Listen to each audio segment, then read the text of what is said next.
I never imagined a simple flight home would become the worst moment of my life. My wife, Emily, was fighting stage 4 breast cancer, barely holding herself together after another brutal round of chemotherapy. The only thing keeping her from screaming in pain was a single fentanyl pain patch on her arm. Mid-flight, the woman sitting directly behind us, an entitled, screeching, HOA-type Karen, reached forward and ripped off Emily's skin while she was asleep, claiming it was leaking drugs and endangering her. I turned around in stunned disbelief as Emily jolted awake, gasping, her face contorting in agony, and that was a moment everything detonated. Let me take you back to that day, because what happened next still makes my blood boil. Emily and I had just spent a week in Houston at MD Anderson for her latest scans. The news wasn't good. The cancer had spread further, but we forced ourselves to stay positive for our 2 young kids waiting at home. Emily was so weak she could barely walk, her body fragile from months of treatment, skin pale and bruised from endless IVs and blood draws. The doctors adjusted her medications and prescribed a fentanyl patch. Strong, time-released, and absolutely critical for the long flight back to Seattle. Without it, the bone pain would slam into her like fire, relentless waves that left her curled up and sobbing. I helped her apply it carefully before boarding, pressing it onto her upper arm beneath her loose sweater, hidden and secure. We boarded early because of her condition. The airline staff was wonderful. Priority boarding, extra space, genuine kindness. Emily took the window seat. I sat in the middle. We left the aisle open, hoping for quiet. Instead, a woman in her mid-50s with a perfectly highlighted blonde bob and a designer tracksuit, someone who looked like she ran every neighborhood committee, stormed down the aisle complaining loudly about her seat. She ended up directly behind Emily. From the moment she sat down, she was huffing, muttering about people taking up space and getting special treatment. I ignored it. Emily was already drifting off from exhaustion and pre-flight medication. About an hour into flight, the lights dimmed. Most passengers slept or watched movies. Emily finally relaxed enough to lean against the window. I held her hand, silently thanking God for a brief moment of peace, until I heard rustling behind us. Then Emily gasped sharply. I spun around and saw Karen leaning over the seat, her hand pulling back from Emily's arm, holding the peeled-off pain patch like evidence at a crime scene. Emily's eyes flew open, panic flooding her face as the pain slammed into her instantly, without the medication buffering it. She clutched her arm where the adhesive had torn her skin and whispered, "It hurts." Oh, God, it hurt so much. I froze for half a second, my brain struggling to process what I just witnessed. This stranger had reached over, lifted my wife's sleeve, and stolen her prescribed pain relief in the middle of the flight. Karen held the patch up triumphantly and announced loud enough for half the cabin to hear. This was leaking some kind of drug. I could smell it. You people are endangering everyone on this plane. Heads turned. Passengers murmured. My heart pounded as Emily began shaking, tears spilling down her cheeks as she fought to stay quiet. I half stood, my voice trembling with rage. That is my wife's cancer medication. She has terminal cancer. You just ripped off her pain patch. Put it back now? Karen scoffed and raised it higher like a trophy. I'm not touching this again. It's fentanyl. I've read about it. People overdose just being near these things. I'm protecting everyone here, including you. Protecting us from a medical patch on a dying woman. I couldn't believe what I was hearing. Emily was deteriorating fast. Without the steady release, the pain crashed over her full force. She bent forward, arms wrapped around her ribs, quiet sobs turning into uncontrollable whimpers. I slammed the call button repeatedly. The flight attendant arrived and went pale the second she saw Emily's face. I explained in a rushed whisper, pointing at the patch in Karen's hand. Karen immediately launched into her defense. I have allergies. I felt dizzy. This woman is distributing opioids on a plane. It's a federal crime. More passengers were awake now, watching. The attendant asked Karen to hand over the patch.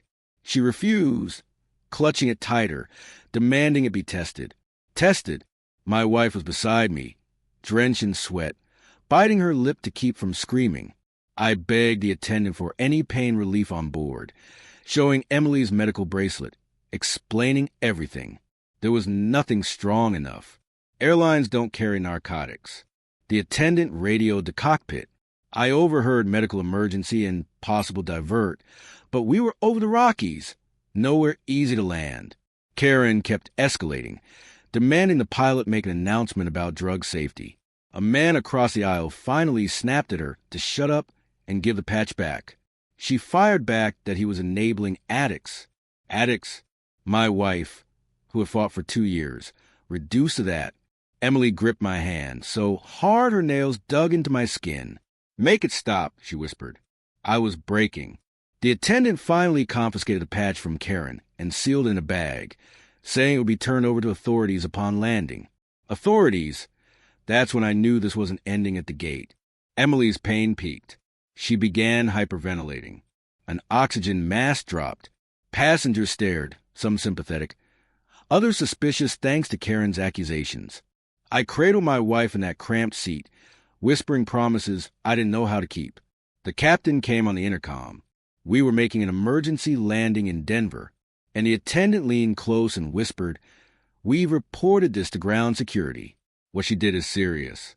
The FBI will meet us on arrival." I looked back at Karen. She was typing furiously on her phone, probably posting about surviving secondhand fentanyl exposure.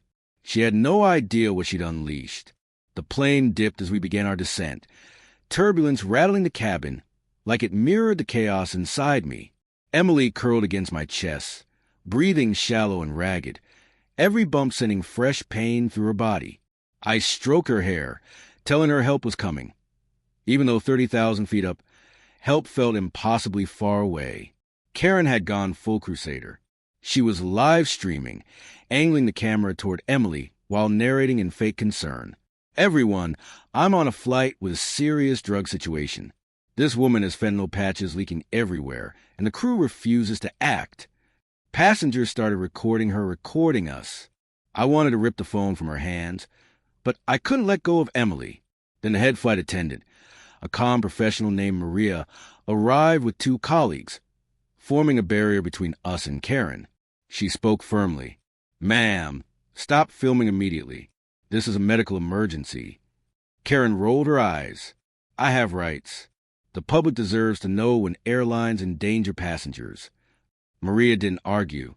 She gently placed a blanket over Emily's shoulder, blocking the camera. Karen shrieked, "Don't touch me, that's assault," jerking away theatrically. And then came the first real twist that made my stomach drop. One of the male flight attendants quietly asked to see Karen's boarding pass again. She handed it over with a smug smile. He scanned it.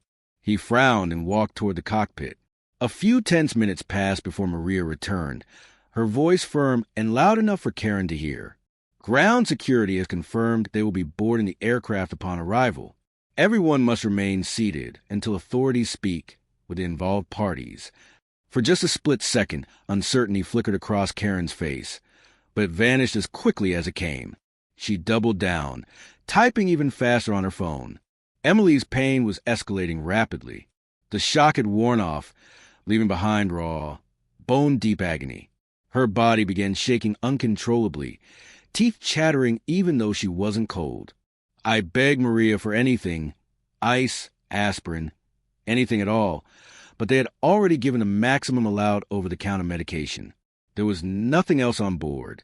Then an older man 2 rows ahead stood up and quietly introduced himself as a doctor. He checked Emily's pulse, asked about her diagnosis and medications, then looked at me gravely. "She's going into distress. She needs narcotics the moment we land. I've already radioed Denver paramedics." He shot Karen a look sharp enough to cut glass. Karen overheard and scoffed. A doctor? Convenient. Probably part of the scheme. The doctor didn't even acknowledge her. He returned to his seat to relay information to the cockpit. Karen, however, was just getting started. She unbuckled her seatbelt and stood in the aisle despite turbulence, addressing the cabin like she was on a stage. "Ladies and gentlemen, I'm a registered nurse. I know what fentanyl exposure looks like. This woman is overdosing, and her husband is covering it up. I saved all your lives today." A collective gasp rippled through the plane. The claim landed like a bomb. Passengers who had been glaring at her moments earlier now glanced at us uncertainly. A man in first class leaned out and asked, "Is that true? Are we in danger?" Maria immediately forced Karen back into her seat. "Ma'am, sit down now. You are not a nurse on this flight, and you are interfering with crew instructions." Karen smirked. "Check my license. You'll see when we land." Panic churned in my chest. What if she somehow twisted this? Emily squeezed my hand weakly. "Don't let her win," she whispered. Tears burned my eyes. My dying wife, barely able to breathe, still trying to comfort me. The captain's voice crackled again. "We'll be on the ground in 12 minutes. Emergency services are standing by. Please remain seated." 12 minutes felt endless. Karen continued narrating into her phone. Quieter now, claiming harassment by the crew. Then she did something that froze my blood. She held up the sealed plastic bag containing the patch and told her viewers, "Here's the evidence. I'm safeguarding this until the FBI arrives." I stared, horrified. She'd somehow gotten it back while Maria was distracted helping Emily. She was waving my wife's stolen medication on camera for thousands to see. I snapped, twisting in my seat and shouting, "That belongs to my wife. You stole prescribed medication from a cancer patient." Heads whipped toward me. Phones turned. Karen smiled sweetly. "Sir, please calm down. You're upsetting people." Maria rushed back, seized the bag again, locked in the crew drawer up front, and warned Karen that further interference will result in restraints. Karen laughed. "Go ahead. I'll sue this airline for millions." But her hands trembled as she gripped the armrests. Reality was catching up. Emily's eyes fluttered. She was fading, pain overwhelming her system. The doctor returned, kneeling in the aisle despite turbulence, monitoring her closely. "Stay with us," he murmured. I kissed her forehead, salt from both our tears mixing. The cabin felt eerily quiet except for the engines and Emily's sobs. The wheels hit the runway hard. Blue and red lights flashed through the windows. More emergency vehicles than I'd ever seen. Paramedics, airport police, even suited federal agents. The plane hadn't reached the gate. A mobile staircase rolled up on the tarmac. Karen's phone slipped into her lap. For the first time, her face went pale. She leaned forward and hissed, "You're going to regret this." Her voice cracked. The seatbelt sign turned off, but no one moved. Heavy footsteps echoed outside. Emily's grip went slack. She passed out. I screamed her name as the doctor yelled for the doors to open. Armed officers boarded. The plane became a pressure cooker. Paramedics rushed to Emily, lifting her onto a stretcher and administering morphine the moment they could. Her face softened as relief finally came. I followed her onto the tarmac, barely registering the cold air or flashing lights. Only her breathing mattered. Inside the plane, the real reckoning began. FBI agents and airport police split up, one group taking statements, the other approaching Karen. She sat rigid, phone confiscated, trying to look composed. An agent asked her to step into the aisle. "This is ridiculous," she repeated. "I'm the victim. I'm a nurse." One agent pulled up a tablet. "We checked the nursing board database. You have never held a registered nurse license in any state." The cabin went silent. Someone muttered, "Liar." Karen scrambled. "I took classes. I know fentanyl from the news." The agent held up the evidence bag. "You removed a prescribed controlled substance from a terminally ill patient, causing severe medical distress. That's assault, theft, and interference with a flight crew." Karen went white. They cuffed her in the aisle. Passengers applauded. She shouted about conspiracies as officers escorted her out. I didn't see it. I was already with Emily. Later, Maria visited us in the ER and told me everything. Karen's real name was Deborah, longtime HOA president in Florida, known for harassment, fired from a medical billing job, obsessed with exposing drug users. The FBI found she'd been live streaming to a private conspiracy group, trying to stage a viral hero moment. She even texted a friend mid-flight, found a real one, going to be famous. The charges piled up. She pled out, Fined, banned from flying, forced out of her HOA. Emily survived that night. She passed 6 months later, peacefully at home. Those months were a gift. Justice didn't erase the pain, but watching her fake crusade collapse felt right. Emily whispered to me. She thought she was a hero. Turns out she was just a villain in our story. And that was enough.